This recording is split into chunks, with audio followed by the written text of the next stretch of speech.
Hagar, the other woman. The name itself sounds like pain, doesn't it? But who was she really? A mistake? A servant? Or the woman God chose to see when no one else did? Her story begins in the household of Abram and Sarai, two people chosen by God, waiting on a promise that seemed to take forever.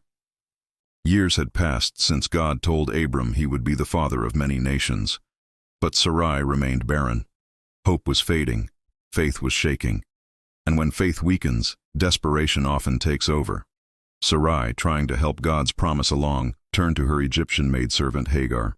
She said to Abram, "Go, sleep with my maidservant.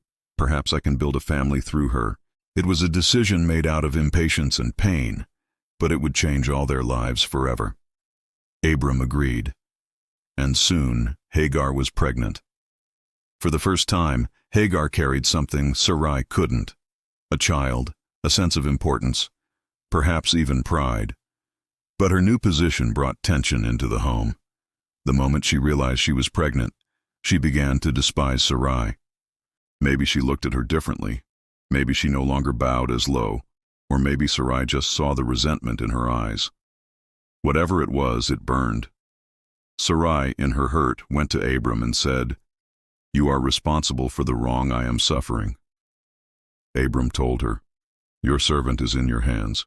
Do with her whatever you think best." And with that, Sarai's treatment became harsh, so harsh that Hagar ran away, alone, pregnant, and wandering into the desert. Imagine the heat, the thirst, the hopelessness. A woman carrying life but surrounded by death. She must have wondered, why me? Used, despised, and now forgotten. But it was in that wilderness, where she had no water, no help, no plan, that heaven noticed her. The angel of the Lord found her near a spring in the desert. "Hagar, servant of Sarai," he said, "where have you come from, and where are you going?" Those words weren't just a question, they were compassion. God was saying, "I see you." Hagar poured out her heart. She was running from her mistress. The angel told her to return and submit, not as punishment, but as part of a bigger plan. Then came a promise, a prophecy over her unborn child. "You will give birth to a son, and you shall name him Ishmael, for the Lord has heard of your misery."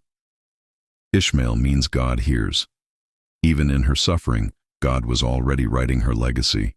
And then Hagar did something no one before her had ever done. She gave God a name. "You are the God who sees me," she said. El Roi, the God who sees. She realized that even when no one else cared, even when she was invisible in the eyes of men, she was fully seen by God. That revelation became her strength to return.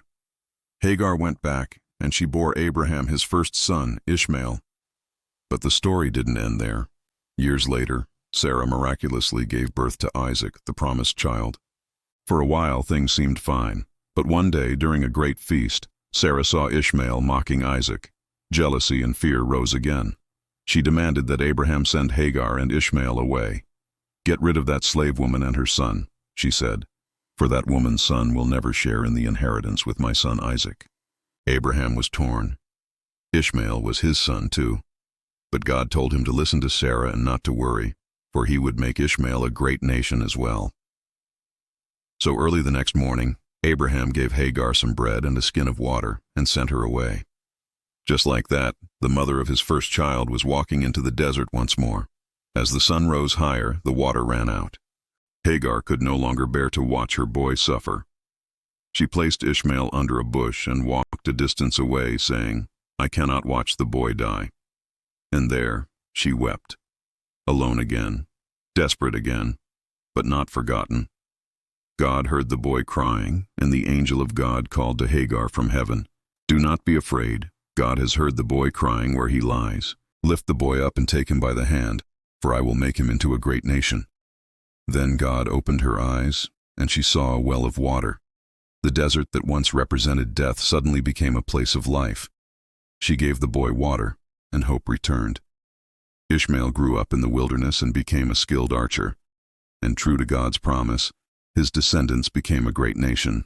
Through all her pain, rejection, and wandering, Hagar's life became proof that being forgotten by people doesn't mean being forgotten by God. She was called the other woman, but God called her seen, heard, and chosen. Her story reminds us that even when others use us, betray us, or push us away, God never does. He finds us in the wilderness, He names our pain, and He turns our tears into promises. You might not be Hagar, but maybe you've been her, running from something, trying to survive what broke you. And maybe, just maybe, today is the moment you realize that El Roi, the God who sees, has been watching over you all along. If you like this video and want to hear more stories like this one, don't forget to like, subscribe, and share this